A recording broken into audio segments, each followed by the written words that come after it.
Please allow me to welcome and introduce Dr. Ahmed Hegazy. Dr. Hegazy is an associate professor of anesthesiology and critical care medicine, University Western Ontario, London, Ontario, Canada. Tonight, he's going to shed some light on a very important topic, the advanced TTE applications in critical care. Dr. Hegazy, please go ahead. Thank you very much. So I'm going to share my screen. Thank you very much for the introduction. It's a pleasure to be here today, and I appreciate the invitation. As always, I'm happy to share with you my passion for ultrasound. And today I'm going to be talking to you about advanced transthoracic echo applications in critical care. Specifically, I will be focusing on Doppler techniques and how we can use these in the ICU and in the perioperative environment as well. So the outline of my talk, first I'm going to cover some physics principles related to Doppler. And then I'm going to move on to the actual implementation of Doppler techniques in measuring cardiac output, in measuring valvular lesion severity. And then I will conclude with some clinical vignettes. In fact, I have one clinical vignette within the talk itself and then another one at the very end. The whole purpose of my talk today is to empower you as acute care providers and perioperative physicians to start getting comfortable with Doppler. You really just need to get the probe on, start using it, and with time you will build a comfort level. You really can do it. It's not rocket science. However, you need to be aware of the limitations, and you need to read a little bit about it, practice quite a bit, and I assure you with time, you will be able to reach conclusions, make diagnoses. You just need a little bit of perseverance and a little bit of hard work. So let's go through the physics principles first. So in terms of the physics principles, we cannot really go through them without giving some credit where credit is due. There's a couple of gentlemen here that have worked on a lot of physics principles related to sound waves that we are indebted to in terms of the techniques and the principles that they came about with. We are using these quite heavily with ultrasound nowadays, even though these principles came about before the invention of ultrasound, but they were really related to sound waves. And the two that I have pictures of here are Christian Doppler, who was an Austrian mathematician and physicist, and Daniel Bernoulli, who was a Swiss mathematician. So whenever we write Doppler, we write it with a capital D because it was the last name of this gentleman. And these two gentlemen worked on quite a few principles that are heavily relevant to what we're going to talk about today. The first physics principle that I'll talk about is the principle of the Doppler shift. What is the Doppler shift? Basically, the Doppler shift says that if you have, or the Doppler principle says that if you have a transmitted frequency that is being transmitted, say, from an ultrasound probe, that transmitted frequency, if it hits a fluid stream that is moving towards the probe or towards the ultrasound beam, the returning frequency will return at a higher, the returning wave will return at a higher frequency. So basically what you'll see is a transmitted frequency that is actually lower than a received frequency. The received frequency will be higher because it hit a blood column or a fluid column that is moving towards the probe. And that creates what we call a positive Doppler shift. On the flip side, if the ultrasound beam hits a fluid column that is traveling away from the ultrasound beam, the returning wave will have a lower frequency. And that is what we call a negative Doppler shift. And that difference in returning frequency from the emitted frequency will tell us about the velocity and the direction of the fluid that the wave has hit. So what does that mean for us when we're actually holding a probe on the patient? What does the Doppler shift mean for me as a clinician? So it means basically that if you're holding the probe and you're interested in looking at a blood column or blood flow that is moving towards your probe, what will happen is you expect the deflection on your screen to be upwards. That's a positive Doppler shift. You will expect a deflection upwards from the baseline if the fluid or blood is traveling towards your probe, towards the beam.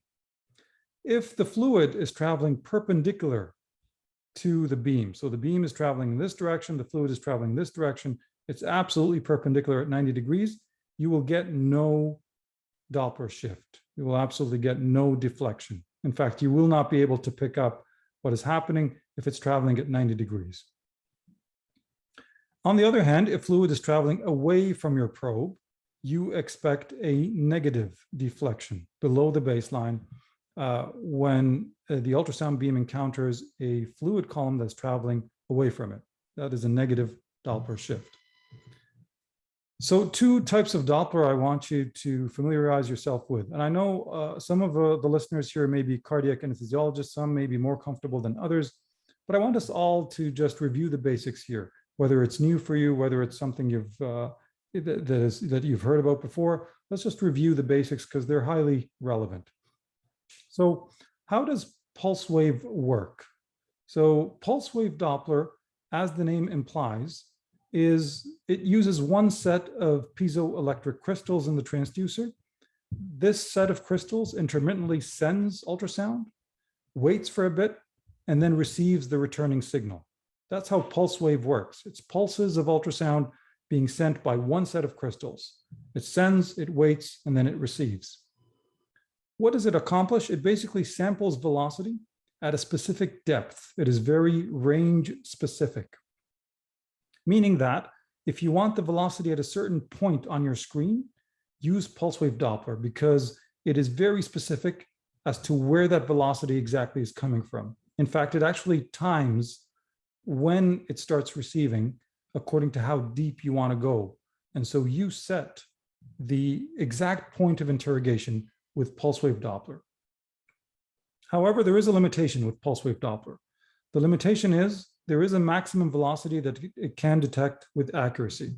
So it really cannot detect very high velocities. Unfortunately, it is limited. There is what we call a Nyquist limit, which is related to half the pulse repetition frequency. But what I'm trying to say here is if you're trying to interrogate very fast velocities, pulse wave Doppler will likely not help you. So say, for example, you're looking at a patient with severe aortic stenosis. There's a lot of fluid acceleration, blood acceleration through the aortic valve. Say, the blood is traveling at 4 meters per second.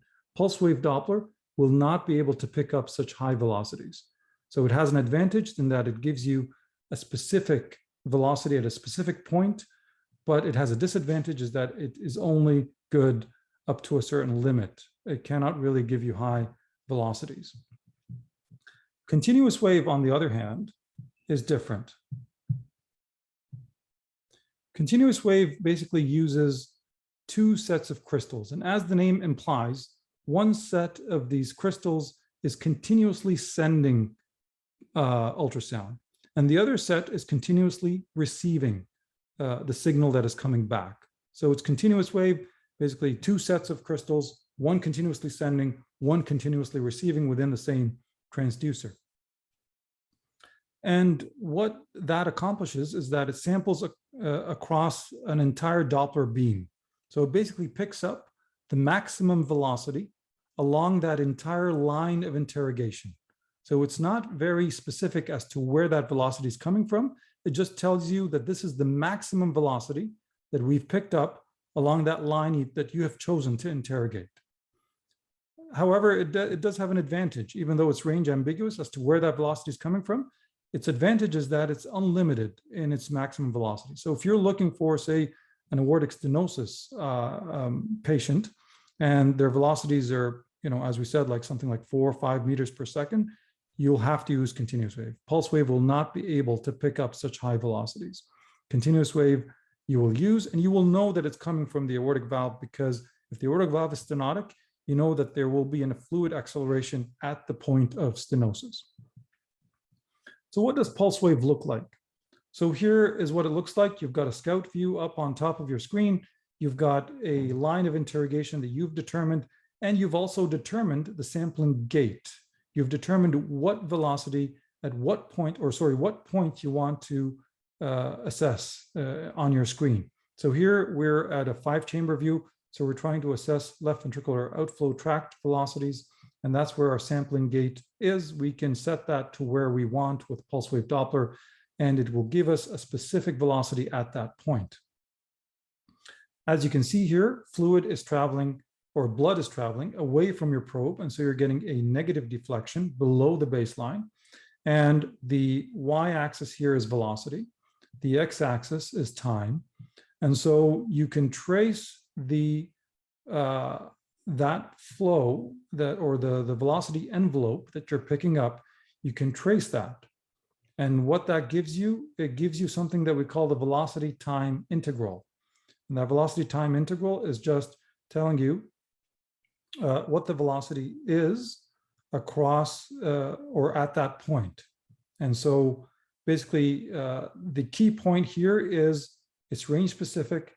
It's giving you a deflection below the baseline because flow is going away from it. And you can trace that velocity envelope, and we call that tracing a velocity time integral. On the other hand, continuous wave Doppler is, as we said, range ambiguous, meaning that you don't know where the maximum velocity is along that entire line. Well, you don't know for sure. It will pick up the maximum velocity along that entire line, but you actually, to some degree, actually know where it's coming from. So say, for example, your line is going through the right ventricle, as we see here, the tricuspid valve, and the right atrium. This is a 4-chamber view. So where do you expect the maximum velocity to be along that line? You expect it to be at the narrowest point based on the Bernoulli principle. And so the velocity that you're seeing here is likely the velocity at the tricuspid valve. And what you're seeing here is a deflection below the baseline. So the flow is going away from the probe, from the right ventricle down into the right atrium. So this is a tricuspid regurg jet. It's going backwards in the wrong direction because it's a tricuspid regurgitant jet that you're looking at, but you're picking up very high velocities that you would have otherwise not been able to pick up with pulse wave Doppler. All right, I'm going to talk briefly about the Bernoulli principle, and this is something that we've all studied when we were doing our physics exams, both in masters and MDs. So basically, really quickly, just going through it, Bernoulli said when a fluid goes through a constriction, it accelerates. And when it accelerates, its kinetic energy goes up. And basically, Bernoulli said that the total energy in the fluid moving across is constant. And so because the total energy is constant, as the fluid accelerates, the kinetic energy goes up, the potential energy goes down. And the potential energy is basically the pressure on the wall. So as it accelerates, there's less pressure on the wall. And that's what you can see demonstrated here. And hence the Venturi principle, where, you can attach a side arm and you can entrain fluid into that constriction because of the drop in pressure across the constriction. What I wanted to get to, though, with the Bernoulli principle is the Bernoulli equations. And there's several versions of the Bernoulli equations. The first is quite complex, and we can narrow it down to the modified Bernoulli equation, which we can narrow down even further to the simplified Bernoulli equation, which is very relevant to us in ultrasound. And so the simplified Bernoulli equation says that you can basically convert a velocity to a pressure gradient. And how do you do that? So the pressure gradient between the fluid at the start of the tube and the end of the tube, P1 minus P2, is the delta P, will be equal to the velocity beyond the constriction, so that's the maximum velocity, squared times 4. So delta P equals 4V squared. So say, for example, you have a velocity of 1 meter per second. 1 squared is 1 times 4, that's 4. And so your delta P is 4 millimeters mercury. The important thing to remember here is that velocity in this equation is in meters per second, not centimeters per second. It's actually in meters per second. All right, let's move on away from the physics and go more to the fun stuff, the stuff that we actually use at the bedside. And so I'll start off with cardiac output measurement. How do we measure cardiac output using Doppler techniques? Now, we're all familiar with the Swan-Ganz and measuring with thermodilution. You can very easily, reliably measure cardiac outputs using point-of-care ultrasound. So how do you do that? So the idea is that you want to measure a stroke volume. And then once you have the stroke volume, all you need to do is multiply it by a heart rate and you'll get the cardiac output. But how do you measure the stroke volume? You want to measure the stroke volume that's going across the left ventricular outflow tract. So how do you do that? Basically, imagine there's a blood column traveling up through the left ventricular outflow tract, through the aortic valve, and up into the aorta. You want to know how much volume is traveling in that blood column per heartbeat. So you want to know essentially what the stroke volume is or how much is being ejected from the heart. So imagine that cylinder here. If you have the cross-sectional area of that cylinder of blood, that's one part of it. You'll need the height of that cylinder, and you'll be able to calculate how much blood is being ejected in each heartbeat, in each, what is the stroke volume. So how do we get the cross-sectional area of this column of blood? That's relatively easy. All you need to do is get the LVOT diameter. So if you measure the LVOT diameter, left ventricular outflow tract diameter, if you half the diameter, it'll give you the radius. If you do the radius squared multiplied by 3.14, you'll get the cross-sectional area of that cylinder. So now you have the cross-sectional area of the cylinder. How do you get the height of the cylinder of blood that is traveling up through the left ventricular outflow tract? So the height is approximated by measuring the left ventricular outflow tract velocity time integral that we were talking about. So basically, if you're able to interrogate the left ventricular outflow tract and measure the height of the column of blood, or basically trace out the velocity time integral, that'll give you the height of that column. And so now what you need to do is multiply the height by the cross-sectional area, and you'll get the stroke volume. So let's get into a bit more of the nuance of how do you measure the left ventricular outflow tract diameter. The LVOT diameter is measured from a peristernal long axis view.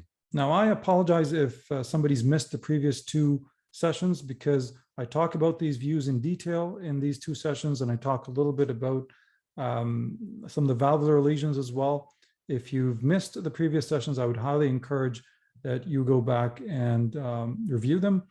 Basically, you measure the left ventricular outflow tract in a peristernal long axis view. As you can see here, this is the left ventricle, this is the RV here, this is the septum, this is the aortic valve. And you want to measure it in mid-systole when blood is traveling up from the left ventricular outflow tract into the aorta.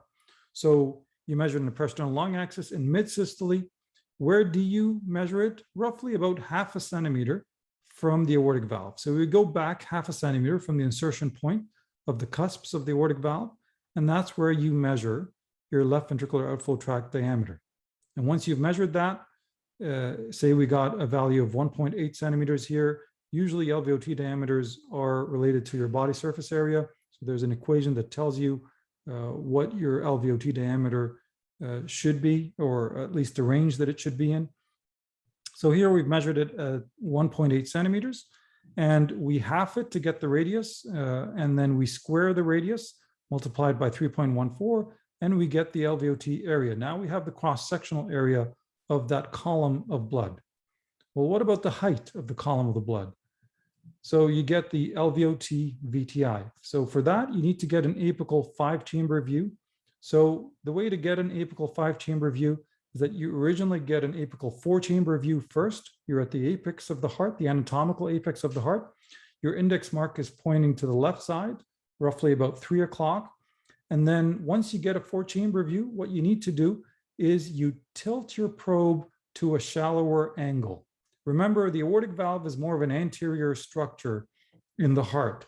So if you feel like if your angle is steep, you will not see the LVOT in the aortic valve. You need to shallow your angle from the 4-chamber, shallow your angle to get the 5th chamber, which is the LVOT. Once you get the LVOT, you put pulse wave. And remember, you want to put pulse wave in the LVOT. You don't want it to go to the aortic valve, or else you'll pick a higher velocity, potentially giving you an erroneous value. So you put your sampling gate or your pulse wave point of interest in the LVOT, roughly about 0.5 centimeter from the aortic valve. And then you trace the velocity envelope, you trace the velocity time integral, and that gives you the height of the column of blood going through the LVOT. So now all you need to, if you have the VTI that gives you the height, you have the LVOT diameter, you can get from that the cross-sectional area. You multiply these together, you get the basically the entire volume that's traveling through the LVOT, the stroke volume. If you multiply that by the heart rate, which in which case here it's 94, you will get the cardiac output, which is 3.8 liters per minute. So mind you, 3.8 is a little bit of a low cardiac output. And actually you would expect, once you measure the VTI, you would expect actually from the VTI itself that the cardiac output is likely going to be low, because the normal value for the LVOT VTI is 18 to 22 centimeters. Here we got a value of 15.9. So we notice here, our index of suspicion has already gone up that the cardiac output is likely low in this patient based on the abnormally low LVOT VTI. It's not within normal. It's not the 18 to 22 that you're expecting. It's actually lower than that. You multiply it by the LVOT diameter, you multiply it by the heart rate, you get a cardiac output that you were expecting to be actually low. So sometimes I will use the LVOT VTI as a surrogate for cardiac output, because I know the normal value. If it's lower than the normal value, I'm expecting that likely the cardiac output is going to be low. If it's higher than the normal value, then likely the LV is going to be hyperdynamic.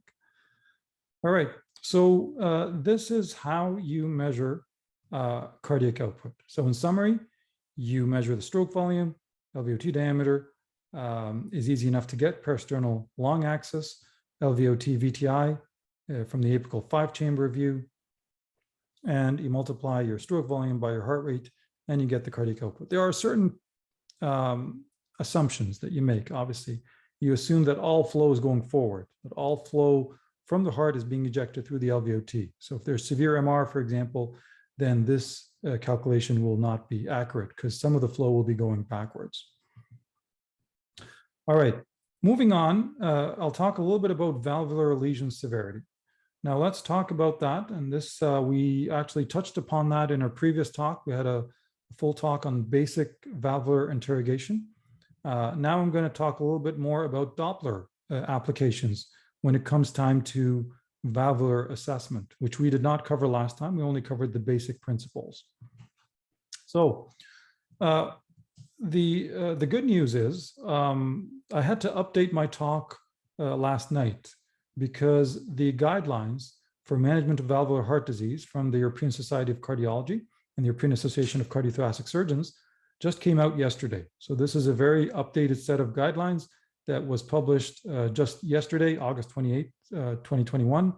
And this set of guidelines is actually pretty good in terms of, I mean, it's a 70-page document, but I would encourage people to download it, look at it. I think it's very good in terms of tackling new topics like TAVIs, for example, the role of TAVIs and surgical aortic valves, aortic valve replacements. And there's a bit of change as well with regards to management of aortic valve, asymptomatic aortic valve stenosis. There's a bit of a change there based on recent evidence. So it's a very nice document that was just published yesterday. And that's what I will be referring to in the valvular assessment section moving forward. So let's talk a little bit about aortic stenosis. So in this new set of guidelines that was published recently, they have a flow diagram that basically tells you start by assessing valve morphology by echo, by 2D echo, essentially is what they're getting at. And that's what we explained last time. A good assessment of any valve starts with a good 2D examination of the valve morphology. You have to look at the valve and look at what the valve looks like. Is it calcified? Does it look like it's not opening well? Does it look like it's flail or prolapsing? Is there vegetation on it? A good 2D exam is crucial in examining any valve. So you look at the valve first, and if the valve looks normal, if an aortic valve looks normal, and we mentioned this last time, if it looks normal in that the leaflets are thin, pliable, they open well, then it's extremely unlikely that there's any degree of aortic stenosis. But if the valves look calcified, hyperechoic, limited and restricted in how they open, then that would raise your suspicion for aortic stenosis. You start assessing now the velocity and the gradients. Now, what we'll talk about today is just the high gradient aortic stenosis, when you have high velocities across that aortic valve, or high mean gradients across the aortic valve. We won't talk about the low gradient aortic stenosis, because this is a more complex topic that will require perhaps a session on its own. But I'd say most of the cases that you will see, or a lot of the cases at least that you will see, will be in this camp here, the high gradient aortic stenosis. And so how they define it, severe aortic stenosis is defined by a maximum velocity of greater than or equal to 4 meters per second, or a mean pressure gradient of greater than or equal to 40 millimeters mercury.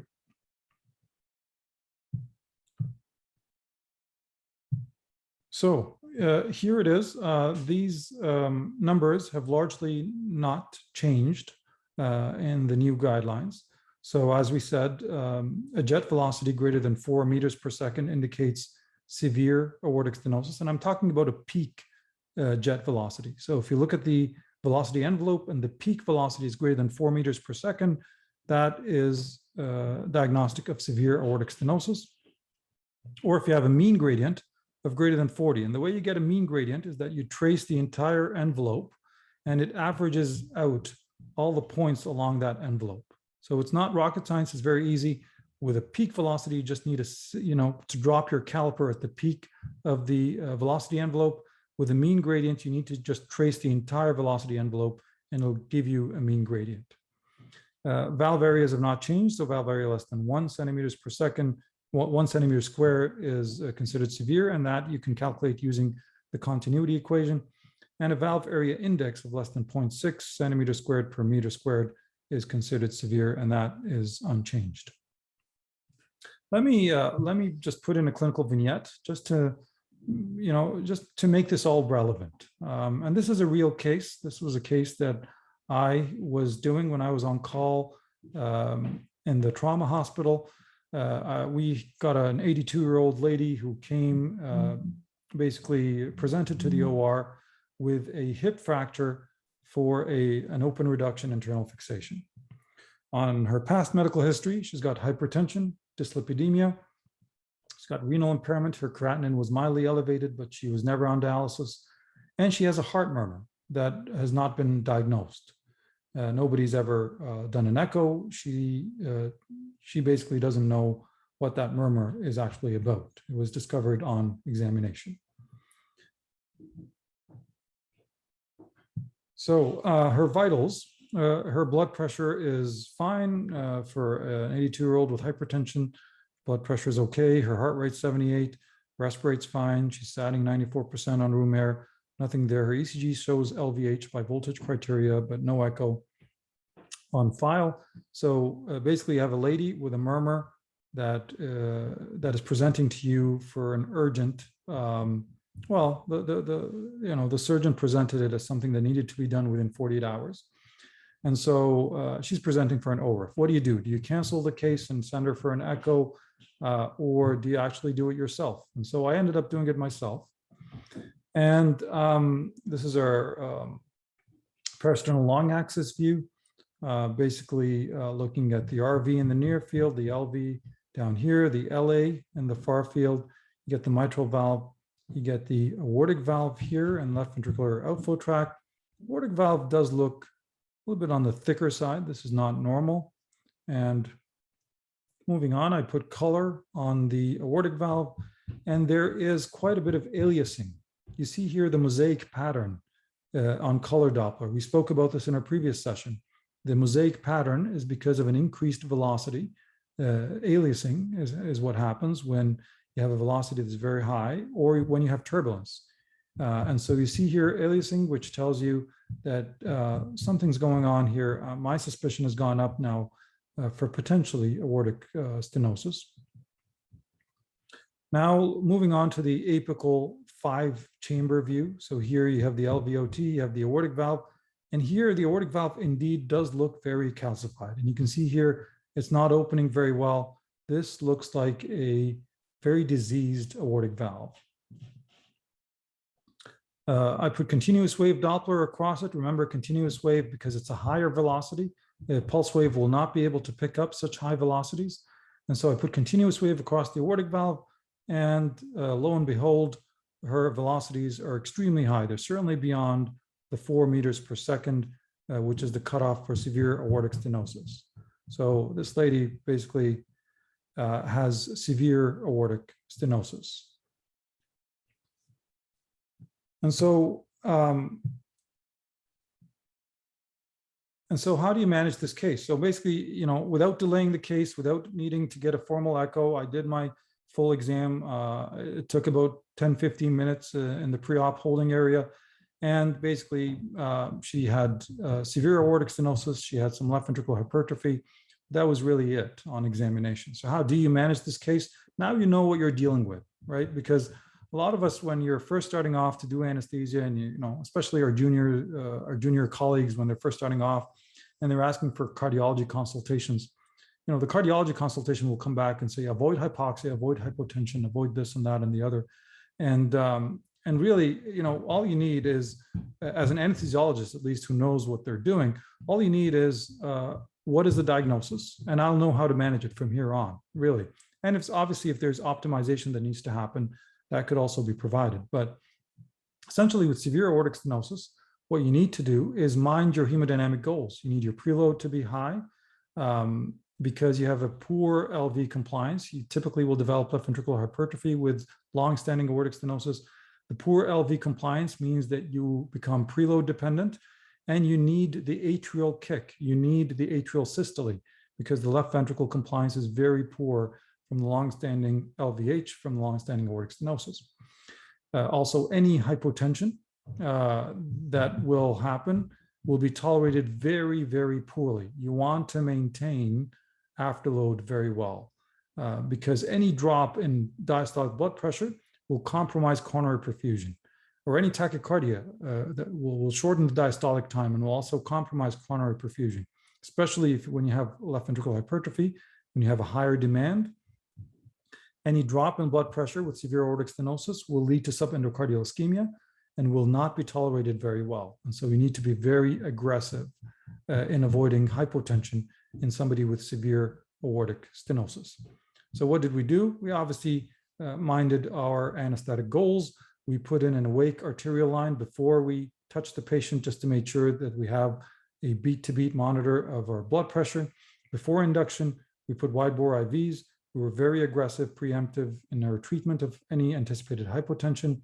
Surgery was actually quite uneventful, but at least we knew what we were dealing with, and we did not need to delay the case for a formal echo. Post-op, the orthopedics team decided to get a comprehensive echo nonetheless, and that indeed confirmed severe aortic stenosis, and this lady got a cardiac surgery consult post-operatively during that admission.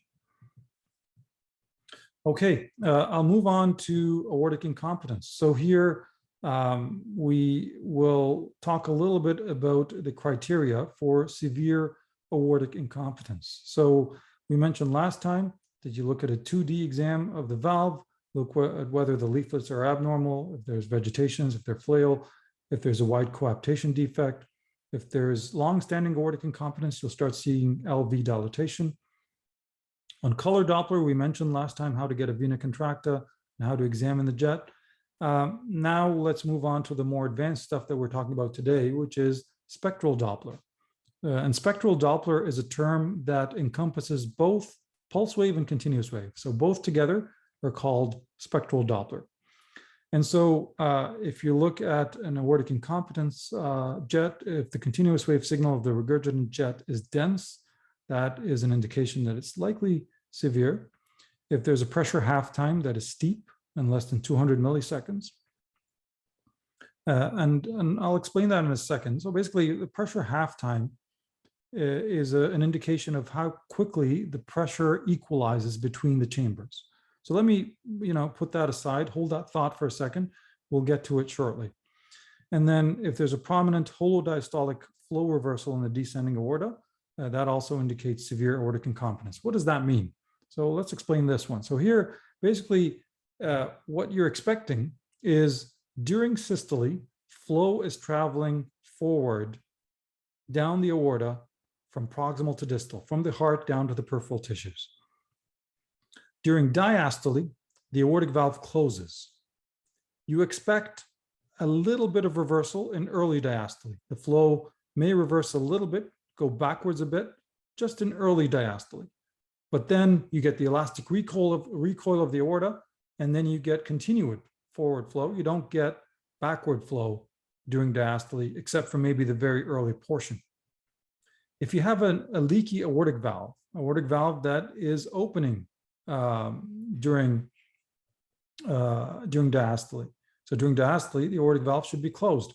So if the aortic valve is actually incompetent and during diastole it's open, you will get flow reversal in the descending aorta. You'll get flow coming back from the aorta in the direction of the heart because of the incompetent aortic valve during diastole, flow coming back into the heart, actually.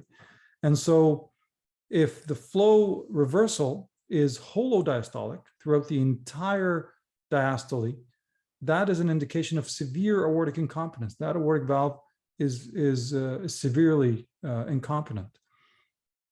So, and basically you talk about an end diastolic velocity of greater than 20 centimeters per second in the wrong direction. So if you get holodiastolic flow reversal, that's a sign of severe aortic incompetence. So here we have a peristernal long axis view. That aortic valve also looks quite thick and abnormal. Remember, it should be very thin and pliable. In fact, if anything, you should be hardly seeing it. You should be seeing very thin, pliable leaflets, if at all. Whereas here we see a little bit more echogenicity than we would like. And here we see again that there's likely a mass there. I mean, it's either vegetation or something, but it's very calcified. And when we put color on it, we see that there is significant aortic incompetence. There is flow coming back during diastole that should not be. And so there's significant aortic incompetence there. It's actually filling up a lot of the left ventricular outflow tract. Again, we get an apical 5-chamber view. Look at that. That is a lot of aortic incompetence. That is, I would say, at least moderate, if not severe. I mean, based on this alone, I would call it severe, but I would need to get other markers of severity and put together my final diagnosis at the end. So based on this looks pretty significant, at least moderate, if not severe.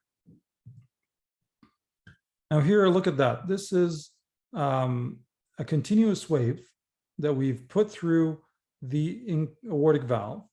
And what we're seeing here is during systole, there's flow going away from the probe, going downwards, which is normal. That's the left ventricle contracting, pushing blood down the LVOT, down the aortic valve. And this is the downward deflection that we're seeing during systole. However, during diastole, we see flow coming backwards into the LVOT. And this flow, the envelope is somewhat dense here, which is a marker of severity. It's not very dense, but it's somewhat dense. And the other thing that we see here is that it has a slope. And that slope is what I had skipped earlier, and that is called the pressure half time. So what does that mean? So that slope basically means that the pressure is equalizing between the aortic root and the LVOT.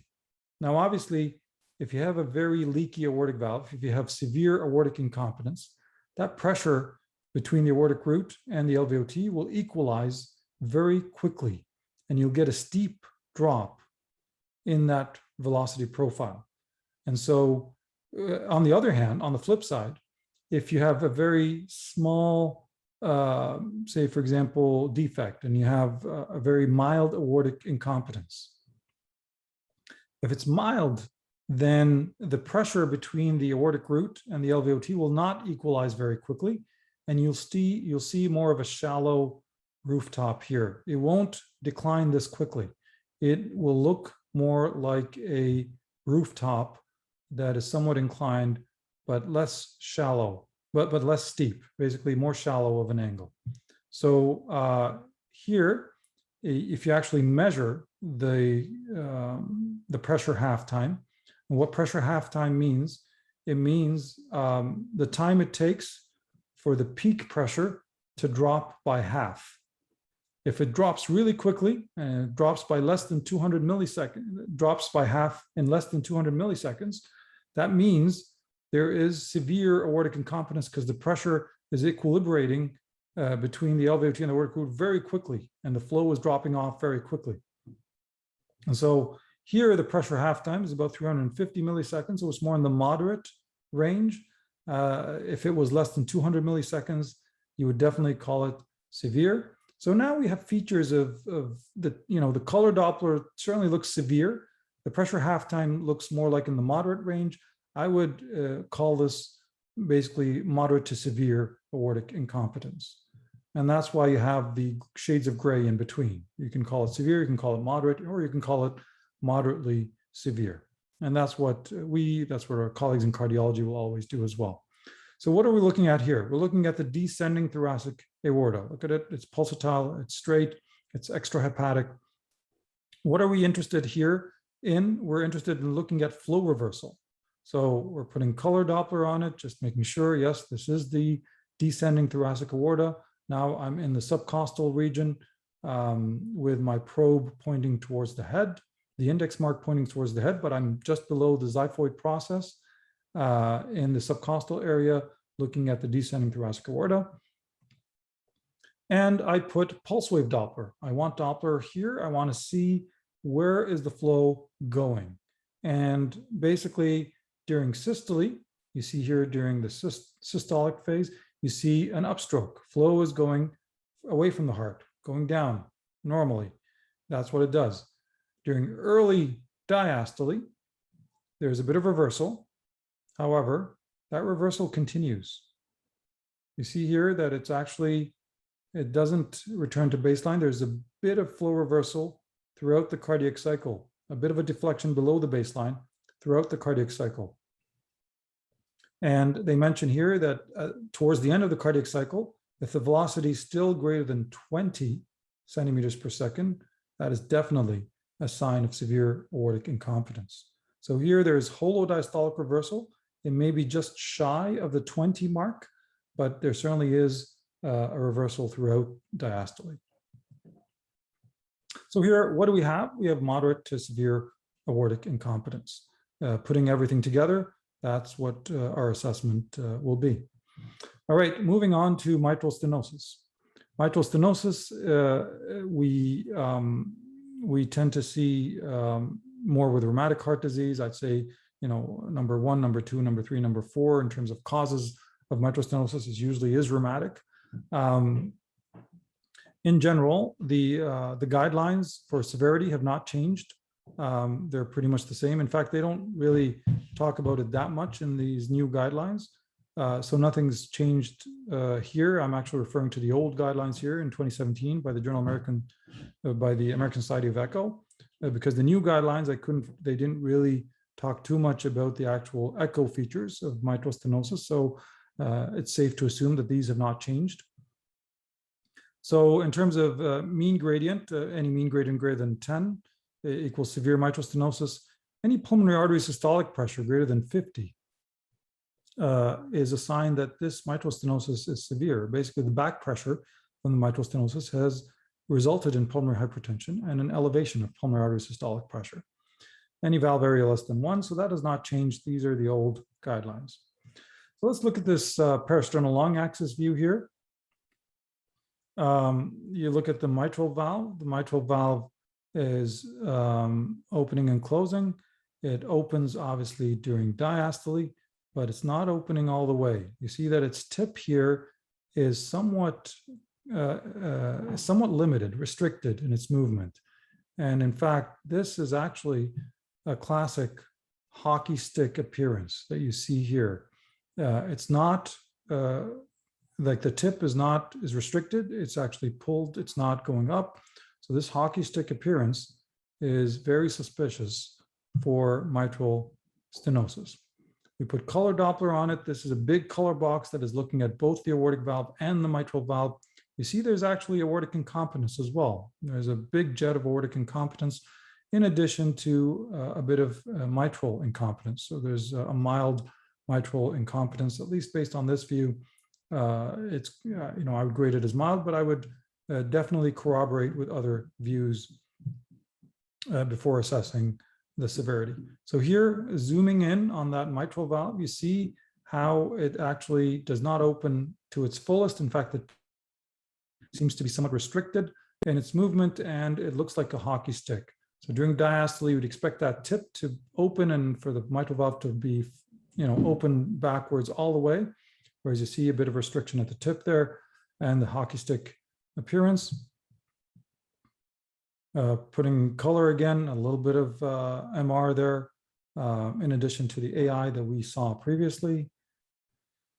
Now looking at an apical 4-chamber view, you can see here the mitral valve was very thick. Normally the mitral valve leaflets are less than 2 millimeters in thickness. Here the mitral valve is very thickened. And so it's all pointing towards mitral valve pathology, specifically mitral stenosis. And we put continuous wave Doppler here across that line of interrogation. Now, if you're interrogating this line, the maximum velocity along that line is the velocity at the narrowest juncture of that line. Remember, flow accelerates when it goes through a constriction. So if flow is traveling from the LV to the, if flow is traveling from the LA to the LV during diastole, so flow is moving normally like it normally should from the LA to the LV. As the LV relaxes, you'll get an upstroke above the baseline. And normally you would get an upstroke that would return to 0 for the E wave and then an A wave right after atrial contraction. Whereas here it's not returning to 0. Here there's a bit of a slope. And that tells me that pressure is not equalizing very quickly between both chambers. And basically, whatever flow is going from the left atrium to the left ventricle, there's some restriction there at the level of the mitral valve, where flow is actually not going, not equalizing, the pressure is not equalizing as quickly as it should.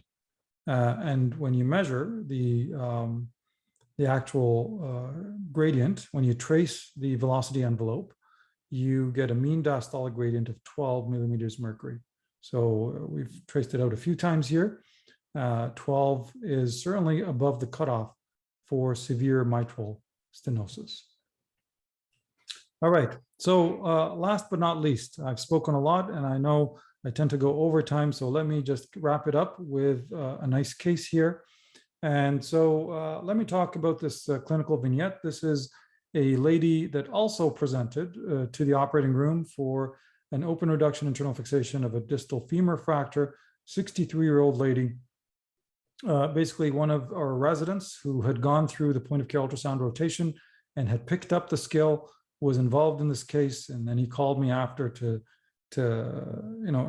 wasn't after, it was actually immediately at the time, like he scanned the patient and called me and basically wanted to get my input.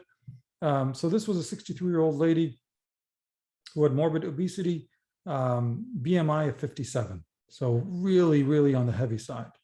OSA on CPAP, type 2 diabetic atrial fibrillation on warfarin, which she had stopped prior to the OR, breast cancer 5 years ago. With her body habitus, this lady is unable to lie flat. Like basically at baseline, she's unable to lie flat. Her vitals have shown a blood pressure of 135 on 79, looks okay, heart rate 90. SATs were 92% on 6 liters nasal prongs, and her oxygen requirements have been gradually going up. respirative 24. Investigations included a chest x-ray. So one thing that I put in bold here, oxygen requirements have been going up. And so that tells me that maybe something different is happening now. She's not normally on home oxygen, but now since admission, she's been requiring oxygen. She does not have an echo on file. So the resident that was involved did a point of care ultrasound. That was her x-ray pre-op. Based on that increasing oxygen requirement, they did an x-ray. You know, a lot of times, I mean, it looks a little bit on the maybe wet side, but it's hard to say with such a big lady. Like she has a lot of fat tissue, and maybe the penetration is not the greatest. In fact, you can tell here the penetration is not good because you don't see the intervertebral discs very well. So it's very underexposed. So it's hard really to make any definitive conclusions based on this x-ray. So here is a parasternal short axis view. You see here the LV, and contractility looks reasonable, not too bad. Perhaps a little bit, I mean, I'd be interested in looking at that RV a bit closer and whether there's flattening of the septum here. And her body habitus was a bit of a challenge to get echo views, especially that we could not get her in left lateral position. She had a femur fracture, and obviously, you know, we weren't able to position her optimally. Nonetheless, you can make out here that the right side looks a little bit on the bigger side, and so, you know, there's likely some degree of perhaps chronic cor pulmonale going on here with her longstanding OSA and obesity. And then you look here at the tricuspid valve. So we put color on it. We look at any TR, and indeed you find quite a bit of TR. There's a significant TR jet that is quite visible here in this view. And so we measure the peak gradient of that TR velocity. And remember, if you measure a peak velocity, you can convert it to a pressure gradient through the simplified Bernoulli equation. The peak velocity in meters per second squared multiplied by 4 will give us the peak gradient. So the peak gradient here of the TR peak gradient is 31 millimeters mercury. And we all know that we can calculate the right ventricular systolic pressure, the RVSP, based on the TR jet. And so if we add the CVP to the peak TR jet velocity, it will give you the estimated right ventricular systolic pressure. So if you say, for example, this lady, you're expecting her CVP to be 10 millimeters mercury, add 10 to 31. So you're expecting her RVSP to be at least 41 millimeters mercury. So it's elevated. She's got some elevated RVSP. I would argue that you actually didn't catch the actual peak velocity. I think the velocity is actually higher than what is advertised. Regardless, any velocity that is greater than 2.8 meters or 280 centimeters per second is elevated. So this is definitely beyond the 280 mark. And I think it's actually quite beyond what we've captured here. So he moves on, the resident actually moved on to do an ultrasound of the lungs because this lady was requiring oxygen. And on the left side, he could see some B lines. So that is a sign that there's interstitial fluid overload. And then he moves on to the right side, and it's even more clear that there are a coalescence of B lines on the right anterior axillary zone. So this lady has new B lines, has an elevated RVSP, and is on increasing oxygen requirements, now presenting for surgery. And so how do you deal with this case?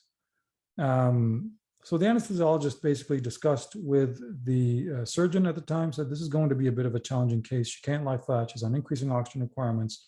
She looks like she's got a little bit of pulmonary edema going on there and increasing oxygen requirements. And this is not going to be easy. So the surgeon, in the classic fashion, turns around to the anesthesiologist and says, so what are you going to do? Are we going to do it, or are we not? Just let me know what you want.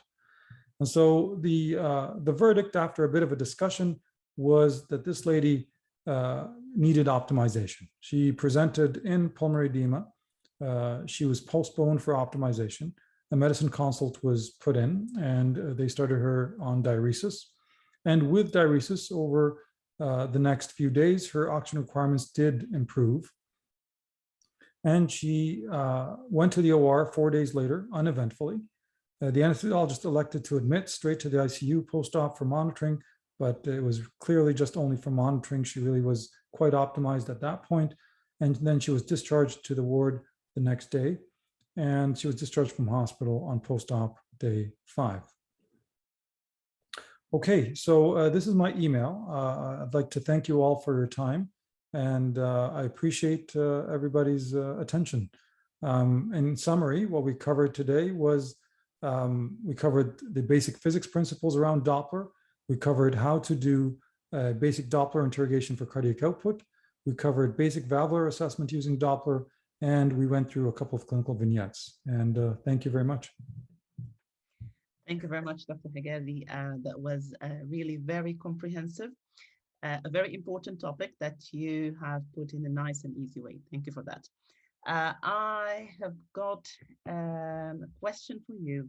So the question is the left ventricular hypertrophy mirroring the degree of aortic stenosis? And in your case scenario you explained, would you have given her a spinal for hip surgery, and what sort of spinal? Yeah, that's a good question. So yeah, the LVH was definitely mirroring the aortic stenosis, and it was concentric, and all through. So all through the myocardium, we could see that there was a significant degree of moderate LVH, left ventricular hypertrophy. Would I have given a spinal in this case? I probably would have not. And the only reason is any drop in afterload is tolerated very poorly with severe aortic stenosis. And so I find it, obviously in other people's hands, maybe they'd want to give a spinal. I'm not, but if you are going to give a spinal, I would definitely put in an arterial line prior to doing anything, prior to touching that patient. I would definitely have vasopressors on standby, ready to support the blood pressure if it drops. As I said, any drop in blood pressure is tolerated very poorly in this population. In my hands, the technique of choice would be a general anesthetic, and with preempting basically the afterload, maintaining an aggressive sinus rhythm, maintaining sinus rhythm, and avoiding any tachycardia and hypotension. Perfect. I do agree to that. Thank you for that. Another simple question. One of the attendees is asking, do you still see mitral stenosis very often in general theaters? Not very often, at least not in Canada. I mean, obviously, back in Egypt, I was seeing it quite a bit, and I'm not sure if that's still the case. But in Canada, we see mitral stenosis once every blue moon. It's really quite rare nowadays. Okay, thank you very much for that. I've got no more questions. So that brings us to the end of our session tonight. Thank you very much, Dr. Hoda. Thank you, Dr. Hegazy. Thank you, dear audience, dear attendees, dear panelists, for joining us tonight. Hope you enjoyed the rest of your evening, and see you next time.